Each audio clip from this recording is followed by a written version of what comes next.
وأنا قال إيه آدم بدأ بالي شير واللي بقوله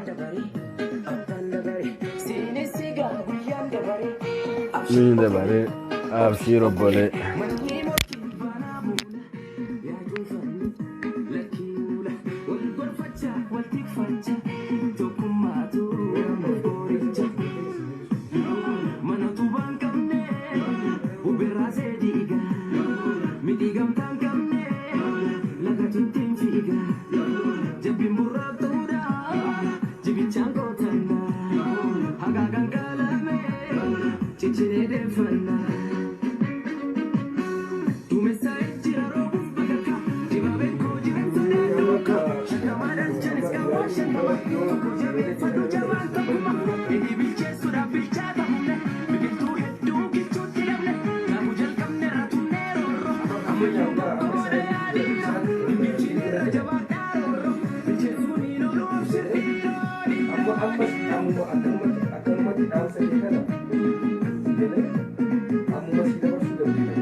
فدينا تا إنسان صدّتها أنت لا صدّا ويتجد سالفتني تكمل لي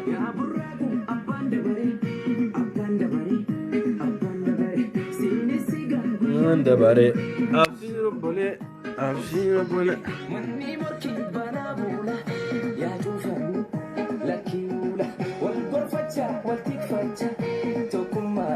انتان ريدي والله كورونا كوني باي ركزوا جرا إجازة ما فيش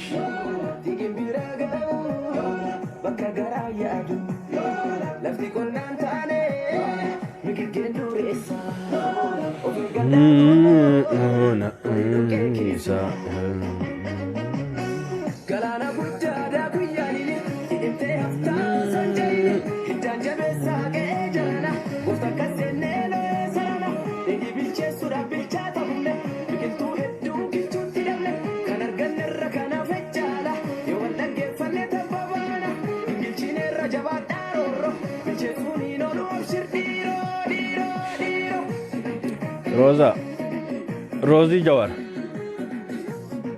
مال غير فيلانوكيا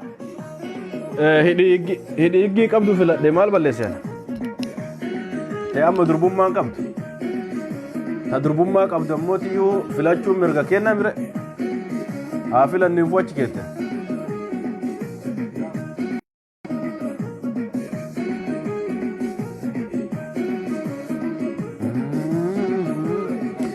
share godha kamalisi YouTube subscribe nu godha isinin jedha jiru share godha isinin jenneti gammachuu obboleeyyan teennaa ta warra kumandi posti jala turani Oromoo tana salfachiisanii jechu Oromoo keessaafu Oromoo shafaa fa salfachiisan akka malee kanaafuu obboleeyyan teenna ta wallaggaa share godha gammachuun isaanii gammachuu teenna qabsoon isaanii qabsoo teenna hattuun kun ammoo maal godhu dhufe hacaalu ma jibbe boo hacaaluun deessaa jibbe dhugaa rabbiititti kiristoosi ittiqaa tafarii fa'a ka imaanaa eebbisa addunyaa fudhatee mana farshootitti illixe isa fa'a na jibbisiise waaqayyo dhugaa waaqaa isa fa'a na jibbisiise jechuudha imaana eebbisa addunyaa nyaatee mana farshoo seeneen jechuudha eebbisa addunyaa osoo qabsaa lafarraa harkifamee du'e jarri ammoo imaana isaa san fuutee mana farshoo geessitee beera amaaraatiin jijjiirattee beera amaaraa wajjiin farshoo fi lama shan jedhaa irti jechuudha kanaafuu obboleeyyan teenya ta wallaggaa baga gammaddanii baga guyyaa hadhaa kana geettanii maaliifi sabni mirga ofii falmatu tokko abadan kufeen kufu in saalfatu hin xiqqaatu jechuudha yoomillee kabaja qaba yoomillee in sodaatamaa jechuudha jaalmarroo kenna jabaadha mallee qabsoon kee itti hafuufu sin jenna hedduu sinitti boonnee jirra Oromoo wallaggaa Oromummaa yoo taate akka isaanii kana gootummaa yoo taate akka isaanii kana akka obboleeyyan teenya wallaggaa fi gujii akkasuma obboleeyyan wallooti ta akka arsii ta akka jimmaa ta akka harargee ta akka jinnii tanaa mita koronaa vaayirasii chaayinaa irraa bitanii fidanii keessa gadhiisanii dhumataa jirte amma beekaa dhooysanii ol baasuu didan fixaa jiranii jechuudha kanaafuu obboleeyyan teenya ta wallaggaa ammoo abadan mootummaan kun mootummaa Oromootii miti diina kenna fagotti arganii maaliif sababa barate xiqqaa guddaan isaanii warra barate jechuudha akka Oromoo kutaa kaanii kaleessa eega wayyaaneen dhufte barumsan jammaree jechuudha isaan maaliif siyaasaa tan ni beekan hayyoota guguddaa isaan keessa jira dubbiin tun hin taane qabsoo teessan itti fufa seenaa keessan hin xureessinaa jedhanii gorsan ummannis akkasumatti itti fufe jechuudha amma guyyaa lama guyyaa sadi booda reeffa waraana mootummaa Abiyyi arguuf jirtanii jechuudha guyyaa lama guyyaa sadi booda reeffa waraana mootummaa Abiyyi arguudhaaf teettanii isin jenna waan naqamte keessatti ta'e waan najjoon keessatti ta'e jechuudha waan jaalmarroon godhe warra garaaf bitamu Oromoollee taate Amaaras taate Tigree taate waan wallagga keessatti reeffi Abiyyi shamee ajaa'ee jechuudha allaattiin ija keessa guratu jirtu guyyaa lama guyyaa sadi booda arguuf teettanii jechuudha koronaa miti sodaatina hin deemina qufaadha kun hin bayina sheer godhaa obboleeyyan ta'edha warri wallaggaa fa'aa keessattuu ijoollee wallaggaa fida shamarran wallaggaa babbareedduu fida maal jedhesi Dr. Baqlaawaan shamarran wallaggaatu jedhe osoo fincaan isaanii lafatti fincaanuu baatanii mataa dhiira jimmaa irra fincaanii goota ta'anii onnee baasanii jedhe lafa kaa'ee jechuu seenaaf galmaa'ee jira kunillee borama gaafa Baqlaawaan Dr. Baqlaawaan takka paartii wayii ijaarate filannoodhaaf qophaa'e bulguun jimmaa akkana nuun jedhe bara san jettee kana qabattee teetti jechuudha dhugaadha ammoo kuni obboleeyyan teenya wallaggaa hedduu waan durallee isinitti aaraa turre maaliif ummanni kun ummata shiftaa kan of keessaa baasee nagahaan hin jiraanne jedhee ummanni isinitti aaraa turre hedduutu jiraachuu isin garuu diddanii ilmaan keenna ilmooteenna dabarsinee diinaaf hin kenninu wajjiin duuna wajjiin rakkan wajjiin tumamna wajjiin ajjeefamna jedhanii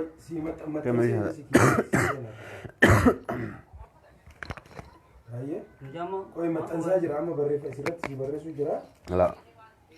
Qufaadha. Gartanii?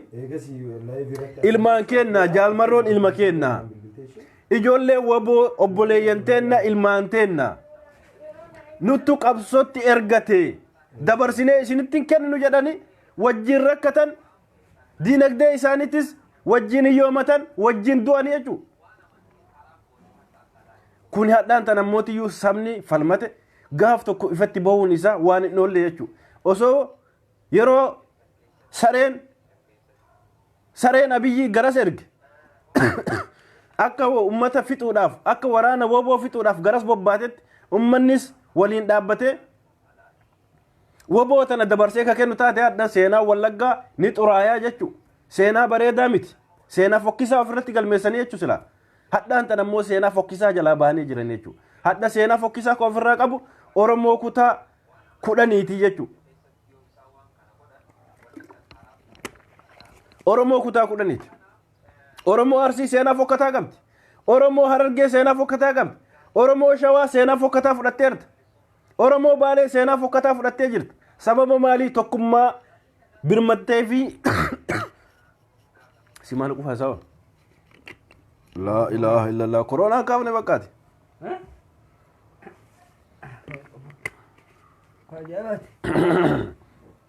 Narraachi qime gurbaan.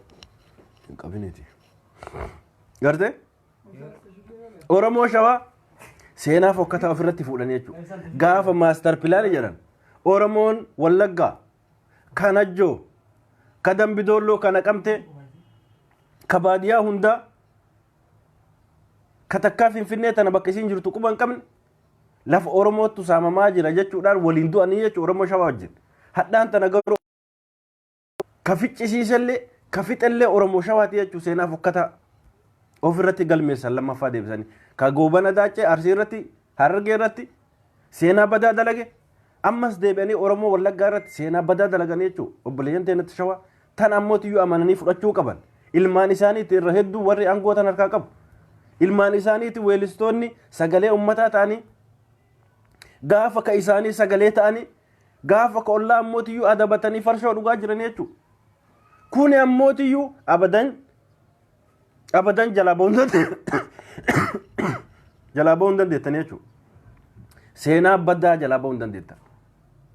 Hadhaan tana qabsoon ummanni Wallaggaa godhee kadhatee osoo hin taane gidditti dirqamee mootummaan niitworkii banee fi intarneeta gadhiiseef jechuudha. Kadhatee sodaadhaan osoo hin taane osoo ummanni Wallaggaa hin kadhatin sodaatee dirqamee salphina isaa matatti uffatee gadhiiseefi jechuun niitworkii. Kun ammootiyyuu ummanni Wallaggaa hinjifannoodhaan galtan hinjifannoon keessan akkanumatti itti fufuu isin hin jedhu. Isin jajjabeessinaa jechuu waan qabnu sagalee qabnu qabaannee isin biran dhaabannu sagalee teennaan isin jajjabeessinaa jechuu. Oromoo Gujii akkas osoo Arsiin kadhatin osoo Baaleen kadhatin osoo Harargeen kadhatin osoo Shawaan kadhatin osoo Oromoo kutaa kamiituun kadhatin kophaa keessan adda keessan falmattanii of kabachiiftanii hadhaan tana bilesetti baatanii jirtanii jechuudha. Itti aansuun ammoo kumaanti poostilleen jaalatee osoo hin taane isin kadhattanii nurraa kaasii osoo hin taane dirqama isaatitti of isin irraa kaasuuf jira. Qabsoon keessan itti fufuu jaalmarroon itti dha'u qawwee waan qabdaniin bira dhaabbadhaa. Ammas ilmaan keessan dabarsitanii hin kennina ummanni Wallaggaa. Ummanni Wallaggaa gantuu miti yoo amanamaan Oromoon amantii qabaatte yoo jira Oromoon ormummaa irratti amantu Oromoon ilma isii diinaaf dabarsitee hin kennine yoo jiraatte Oromoo Wallaggaa Oromoo Gujii Oromoo Wallaggaa Oromoo Gujiiti. Arsii osoo taate hadda dabarsitee kennite. Harargee osoo taate hadda dabarsitee kennite. As jira koottu jalmarroon jetteeni. As jira koottu jalmarroon jetteeni dabarsitee kennite Oromoon Baalee. Oromoon Shawaa jalmarroon as jira koottu jetteeni fuutee qabsiifte hiisifte ajjeesisiifte yoona. Oromoo Jimmaa ganoo guyyaa lama biratti ittiin dhaabe warri jedhan. Oromoo Jimmaa guyyaa lama caala ittiin dubbatan jechuudha. Asirratti ammoo ka osoo galatoofanne biran dabarre aktiivistoota Oromoo hayyoota Oromoo ka galgalaa ganamatti ummata Wallaggaatiif sagalee ta'aa turan sagaleen teessan lafan bannee ammallee akkanumatti ummata keessan bira dhaabbadhaa jennaan jechuudha. gartanii kuni waan ummanni wallaggaa mataa ittiin ol qabatanii deemtan durallee sabboonummaan teessan haga mataati ammallee sabboonummaan teessan haala listee guddattuu jechuudha. Kana caala Oromoon isinirraa barachuu qabdi. Oromoon gantuu of keessaa qabdu isinirraa barachuu qabdi jechuudha.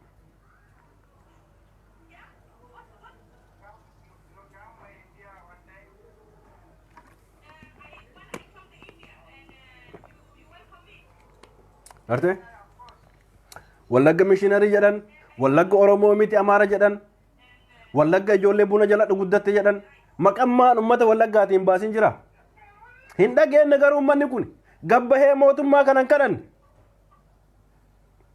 Kun amma jimmana fakkaate laal shaasheliji bulgu maqaa shaashee baafattee deemta ammoo.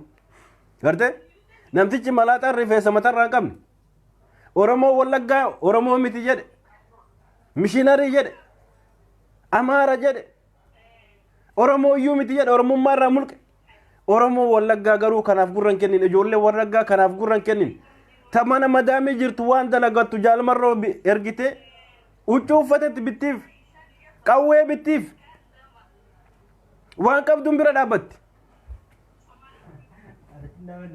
Garte kuni hundis galanni keessan lafan badu jechuudha ijoollee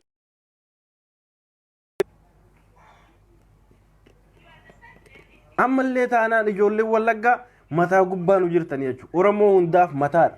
Oromoo hundarratti mangistiidha jechuu isin. Oromoo hundarratti abbaadha jechuu isin. Isinirraa fakkeenya fudhachuu qabdi. Amma booda garuu Oromoon Arsii dhumate Oromoon Harargee dhumate wanni isin dhibaan jiru qabsoo teessan kophaa keessanitti fufa isin biran dhaabanne gaafa isin dhumattan gaafa isin ajjeesan isin biran dhaabanne jechuu jarri. Oromoo Shawaa obboleeyyan jettanii itti hidhatina amantanii wajjin waan mari'atina amantanii hiccitii teessan itti nimina waliin qabsooynaa yoo isin hin jedhan kophaa kee qabsaa jedhe ofirraa dhokki. Gujii fi wallagga waliin qabsaa'u wanni isinirraa bareeda wanni isinirraa tola wanni akka diinillee jidduu keessan hin seenne taasisa Oromoo Gujiitiif Oromoo wallaggaa waliin qabsaa'u hagan tuuwwan kijibdu Oromoon gadhee sodaattu bulguu asumatti dhiira jala jaartii baafachuu jedhu dalagaan jira. Jaartii jala dhiira hatu dalagaan jira. Tana malee ta biraan qabdu jechuudha. Tana malee waan biraa dalagaan qabdu. Mee Oromoo Arsii tamtu sagalee isinii hiriira isinii baate. Gaafa Shawaan dhumatu bakka hundaa tokkummaan kaate jechuudha Oromoon bakka jirtu. Amma booda Finfinneen ta Amaaraati. Bakka. Ta Amaaraati Finfinneen uummata akka irraa hin qabne. Kanarratti amma booda Oromoo hin shawwadamina hin gurguramina. Tanuma isinin jenna Oromoo wallaggaa gammachuun teessan bishaan qorraan obaaf jedhan tan wallahi bishaan qorra durbi mana madaamii jirtu dawwal amma ofirra nagaha maatii kee gaafadhu bilbiliif ji'a sadi guutuu waliin agarree bara ji'a sadi guutuu sagalee isaanii du'anii fi jiraatanii irraan beektu obboleessi kee du'ee fi jiraata isaa irraan dhageen kanaafuu amma bilbilii fi obboleessa kee nagaa gaafadhu. Bilxiginnaa achi keessa dhumattee mootii poostii godhaatti kolfinaa jiru. Ta saree nyaataa jirtu. Ta allaattiin nyaataa jirtu bilxiginnaa. Bilxiginnaa wallagga keessatti jaalmarroo matarra dhabeetti. Bakka itti awwaalu dhabee waraana abiyyi bakka itti awwaalu dhabee jechuun waraana isaa. Waan eeltiraa fuudhee achi geesse daangaa eeltiraa irraa fuudhee wallaggatti gannaqe bakka itti awwaalu dhabee jechuudha. Salphina san dhooyfachuuf intarneetaa fi niitoorkii irraa cufe malee hinjifatee jaalmarroo takka yoom bilbili isaa dancite kun intarvii godhaan jiru as kaayiroo irraa bilbilaaf hin jiran intarvii godhaan jiru BBC'n sagaleen jaalmarroo yeroo hunda intarvii godhaan jirtu yoom waraana abaa'oo irraa yoom waraana woboo irraa takka niitoorkiin citee beeka jimma bayas jala albaati koronaan siyaa qabuuti bu'aan qabdati bu'aa takka hin qabdu ammallee kun akka nama jiruu dubbataa jiru hin qaanfatu hin saalfatu guyyaa gammachuu uummata keenyallee hin saalfattu maa bilbila bananiifidha maa nitorkii bananiifidha.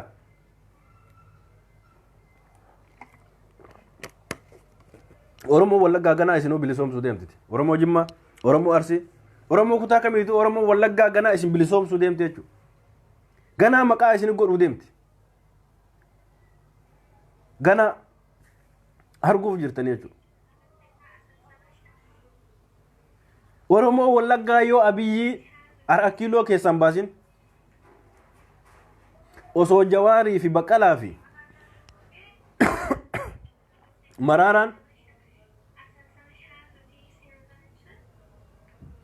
Maraaraan asii ummata keenya akkana nu godhe ummata keenya akkana godhe osoo jarri ibsa baaftu osoo jarri yeroo hunda ibsa baaftu ummanni Wallaggaa Jaalmarroon araa kiiloo keessa Abiyyiin funyaanitti gamada hidhate yoo araa kiiloo keessa Jaalmarroon Abiyyiin hin baafne maal jette jedha arguuf jirra ammoo haala kanaan jechuudha haala amma deemaa jiran kana ummanni Wallaggaa gootummaan isaanii jajjabinni isaanii hiccitii qabachuun isaanii Oromoo kadhachuu dhabuun isaanii nutuu of geennaa oppiidiyootti nama hin kadhannu Oromoo hin kadhannu yoo jaalatanii nu duuka dhaabatan yoo nu duuka dhaabachuu baatan nutuu wal bira dhaabanna jedhanii kadhaa Oromoo tokko malatti kadhaa Oromoo takkaan alatti ofii isaaniiti niitorkii duraan irraa citellee deeffatanii jechuudha. Haganatti akka dhiira uummanni kun. Durba Wallaggaa fuudha. Durba Wallaggaa fuudha yoo dhiira dhalchuu barbaadan. Yookaan akka Jaalmarroo dhalchuu barbaadan durba Wallaggaa fuudha. Hin fuudhinaa durba Arsii. Hin fuudhinaa durba Baalee. Hin fuudhinaa durba Harargee. Hin fuudhinaa takkatti isii. Yoo dandeettanii carraan irra isin buuse. Yoo carraan irra isin buuse. Ishiin isin jettu jarruu ishiin isin jettu durbi Wallaggaa ishi isin jettu. Oromoo kutaa biraa ishi isin jettu. Durbi Gujii ishi isin jettu. Sodaattu isin jetti. Kanaafuu yoo carraa argattanii hireen irra isin buufte durba Wallaggaa jatta qabdan jabeeffadhaa. Ammallee jabaadhaatti qabsaati janaajanaatti fuudha durba Wallaggaa. Haga durba Arsii 80,000 60,000 baasanii gabbaranii fuudhan. Durba Wallaggaa 200 gabbartee fuudhu wayyaachuu. Harka 300 gabbartee durba Wallaggaa fuudhu wayya. Jaalmarroo dhalti. Woboo bosonaa dhalti jechuu. Jajjabee dhalti. Sodaata akkan qabu. Taarsiitu ni kunoo kam akka kiyyaa as gubbaa iyyuu kana malee maal dhalte beeti. Hin kijibti. Taarargee tam akka hangaasa iyyitu malee maal dhalte beeti. Tajimmaa yoo ta'a akka Abiyyi halkan guyyaa jaartii isaa galgal ammoo jaartii nama biraa yookaan ammoo tiyyuu jaartiin gattee biraa baddi dhiira Jimmaa. Kakana kana mee durba Jimmaa kanarraa fuudhanii kakana kanarraa dhaluu manna dhiisuu wayyu.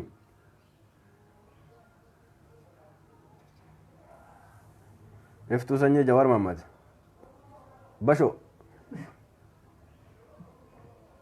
Bashoon ta'e raammoo haa yaaftu. Badii kana. Kanaafuu durba Wallaggaa fuuteetti akka Jaalmarroo kana dhalu.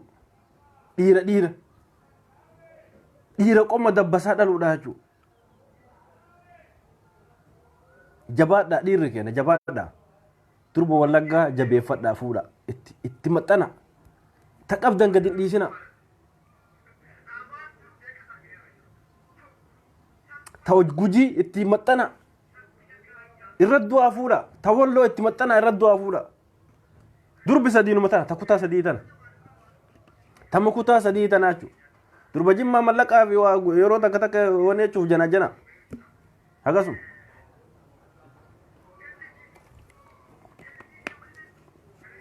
Akkasii gammachuun teessan gammachuu teennaa ijoollee Wallaggaa bilbilaati warra keessan salaama gaafadhaa jajjabeessaanii baga gammaddanii isinin jenna haganuma walitti dhaamannaa nagaa keessa nuu jiraadhaa warri baga gammaddan baga jaarsaa jaartii wal jala hataa jirtan tajaarsi mallaqa jalaa fudhatee badaa jirtu haga doktor asluu waan badaa kana gabbaase kun amma reeftan hin bilbilti reef hin bilbilti ima himatti jechu ima himatti dura maaltu birrii tee jaarsatti kenni isin jedhe mana ijaaraa isin jedhe biyya taa'ee obboleessa keetitti hin argitu abbaa keetitti hin argitu ima nyaatamta gowwa amma kun bulguun tokkollee mistira qabatee isin dhufuu deema amma xiqqoodhe hamzaa maan eegaani mistira ajaa'iba harka qaba takkuma 300 nyaatamte jira kun dhufaarti ta guyyaa doktor asluun amma meeqadhe kuma meeqa nyaatamsi kuma 200 nyaatamte ta guyyaa asluun baase kunoo takkallee amma dawwaltee bo'aa jirti amma dawwaltee bo'aa jirti kun amma takka harraan booda qabatee isin dhufu amma hamzaan maxxanse suuraa namtichaa maxxansiteme yaa shamarran teena aqli godhadha mataa godhadha akka durba wallaggaa ta'a akka durba walloo ta'a akka durba gujii ta'a durba wallaggaa ta birrii na nyaate jettee as gubbaa bootta agartanii ta dhiirri janaajjanee suuraa isii as gubbaa qullaa baase agartanii mee durba walloo ta dhiirri janaajjanee mallaqa irraa nyaate agartanii mee durba wallagga gujii ta suura misiitu feesbuuk kan ubbatti nagarra durba gujii takka ani garana jirti garas jirti hin beeku nyaata biyyaa isii baase na garra yoo durbuma gujiitu takka feesbuuk hin qabdu tamtu guji diimtu gurraatti isin beeku durba gujii gujiin hin qabdu artani goranillee hin qabdu teenuma tan ina boo fayyaalee arsii hararge takka Baale. rafee tarsi maratin jirtu aqli godhadha waan wanoon isin godhan tana fedhii duukan deemina fedhii jalan deemina mataa godhadha ifaa jeete daddayfitee ibiddi si gubaa dalagattee diqaalaa hambaa nyaachisin dalagatee haa nyaatu du'ee haa nyaatu dafqee jaarsuma kee ka taa'ee mana taa'ee qallabdu kun maa qallabdaati ama biyya kaa yeroo tana keessatti dhiirri dalagaa dhabaaf ta'a malee waan biraa miti mee biyya suudii keessa fa'a biyya suudii keessa fa'a akkamitti dhiirri mana taa'ee birrii dhalaa nyaata dubaay keessa taa'ee kuweet keessa taa'ee kwaatar keessa taa'ee biyyoota arabaa garii keessa taa'ee dhiirri jaartii fuudhee akkamitti birrii dhalaa eeggatee ta'a takkaa yeroo dalagaa hin qabdu beekama kun yoo gargaarsa rabbii taate malee yoo gargaarsa jaartii isaa mana dalagaa geeffatee jaartiin mana kiraa irraa kafalti malee nyaatee jalaan badu sunu ammoo nyaatee jalaan dheessu garte wal gargaaranii jechuudha shamarran teen suuraa keessan qullaa isinitti taphatan mallaqa keessan isinitti taphatan maaluma isinummaa maa fayyaalii taatan maa gowwoomtan ofit deebi'a fedhii duukan deemin jaalalli biyya ambaa kijiba hin jirtu jaalalli biyya ambaa abadan hin jirtu namni si jaaladha siin jedhu diina keeti beekadhu san si galte akkasi durbateennaa ta wallaggaa ta booranaa ta gujii ta walloo haa jiraatanii jechu haa jiraatan jirre durbi walloo mana madaamii teettee qawwee abbaadhaa bitti obboleessaa bitti durbi wallaggaa mana madaamii teettee jaalmarroodhaa kafana bitti kophee bittiif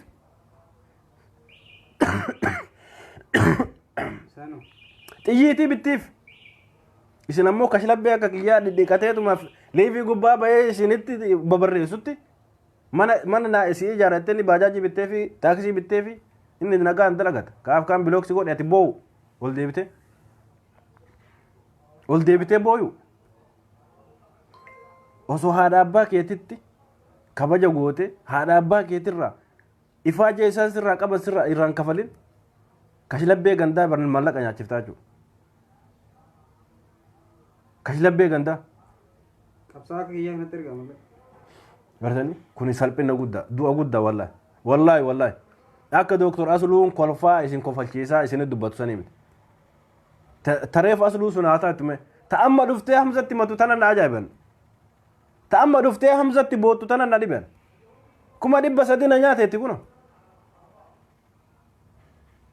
booda isinii qabatee dhufa hamza eegaani salphina keessa diqqeenna keessa hin saalfattan malee ta kuma 20 kuma 30 kuma 40 kuma 50 nyaatamtan hisaaban qabdan ammas keessa takka takkaan teessan ta xiqqaan ta kuma 5 nyaatamin hin jirtan as keessa xiqqaatee yoo kuma 5 nyaatamin ani kijibaadha durbi as jala jirtan guutuun keessa kuma 5 dhiirri yoos hin nyaatin akkasee kun durbi wallaggaa safuu qabdeetti akka hin beedi durba wallaggaa mataa gubbaanu jirtan isinii ragaanu durba wallooti raga an durba wallooti quraana rabbii qabadhee kakadhaa jechuudha durba wallaggaati quraana rabbii qabadheen kakadhaaf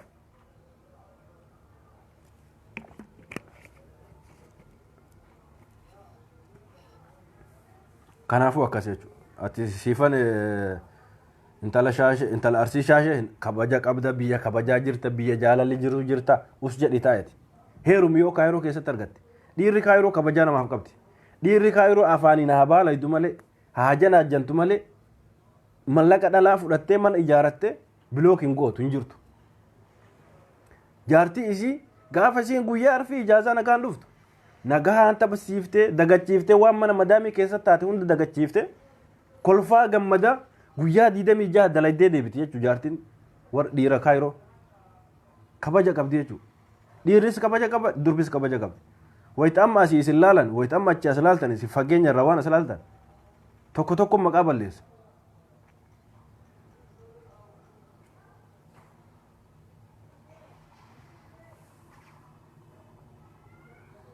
amma siifan amma xiqqeenumatti 500 nyaatameera 500 moo 500 500 xiqqaa dhiisun tan akkanuma raahmata gooteef malee xiqqa amma zaaraanuun jirti mita 400 nyaatamte jettu adabattee nagaan makiinaa wali bitanna jedhanii ni janaajananii zaaraa sabboonta oromoo 400 nyaatamte nagaan ta'aa jirti kuno bulguun tun kanaafuu akkasii nagaa keessa raadhaa durba wallaggaa tajaarsan qabne yoo as jala jiraatti na dubbisi si fuudha dhugaa rabbiititti haga feetillee na qabadhu durba arsii 280 60 gabbaree fuudhu manna durba wallaggaa 300 gabbaree fuudhu na wayya idmee kiyya guutuu abbaa faadha isiitii dalagee fuudhu na wayya jechuudha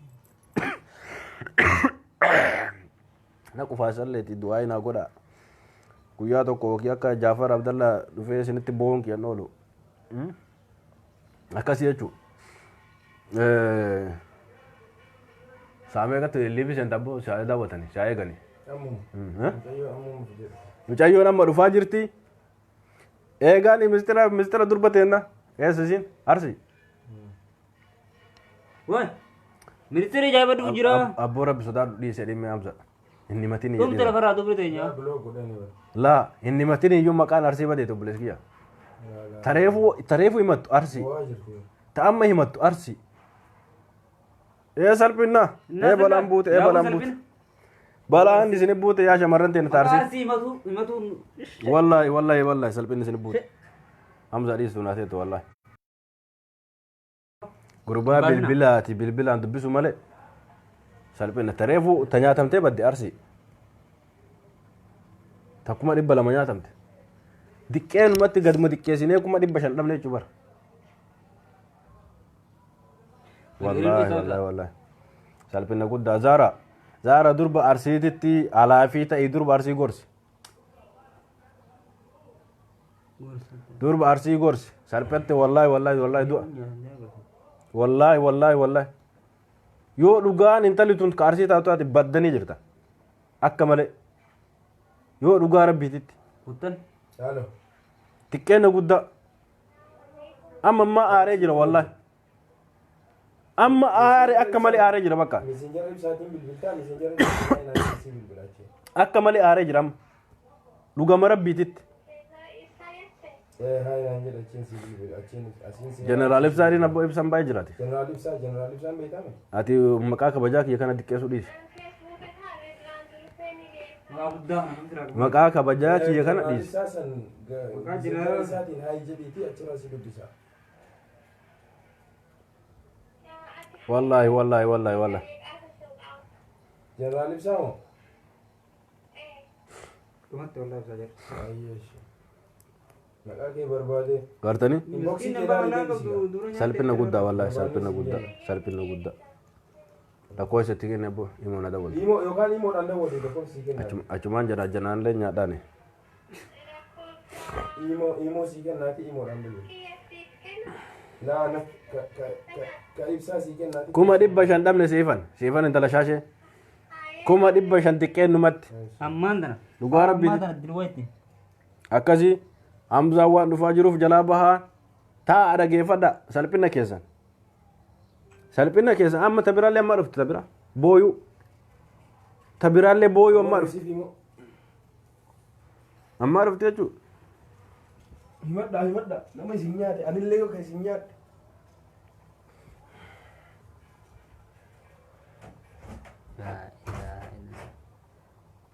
Aboon dubartiin bala fara dhumu joolla. Maalee qiyaaman jiru.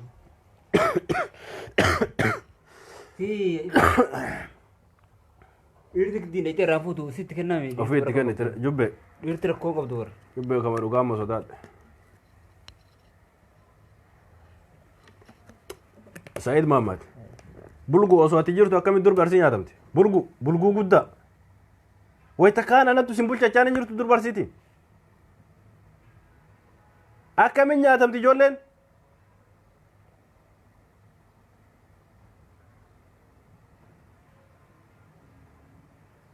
Salphina keessan ta'a dhageeffadhaa kunoo isinii fidaara ammallee. Gurruma baradhaa. Gurruma baradhaa dhageeffadhaa. Waan garuu kuni garuu waan tas nama jedhuun ka nyaatillee arsi ta nyaatamtillee arsi. Maafii shulshulaa. Ka nyaatilleen arsi ka nyaatamtilleen arsi. Hagana takka garaa walit jabaachuun ilmaan abbaa takka wallaahi haraama guddaadha jechuudha. Badii guddaa dafqa durbaan nyaatinaa rabbi sodaadha haraama. Dubartiin boochisinaa rabbi sodaadha haraama dhiirri kenna. Dubartiin amaanaa rabbiiti. Dubartiin miskiina dubartiin nyaachisinaa hin boochisina. Durba teenna yoo jaalattillee ka mallaqa si gaafatu didi sitti haftu jaalalti isaa. Yaa shamarran teenna kasi jaaladhaa lafa bitaa mana ijaaraa siin jedhu sitti haafu jaalalaa miti sun. Didi kottoonfadhuu dheessi. Amba kasii si beeka kunoo taa'ee dhageeffadhu amma dhufaadha gurbaan liifi Sa'iid Mahammad. Gurbaan dhufaa jira nagaatti jiraadha. Nagaa keessa jiraadha. Salphina keessan ta'a dhageeffadha. Maan baanee kun.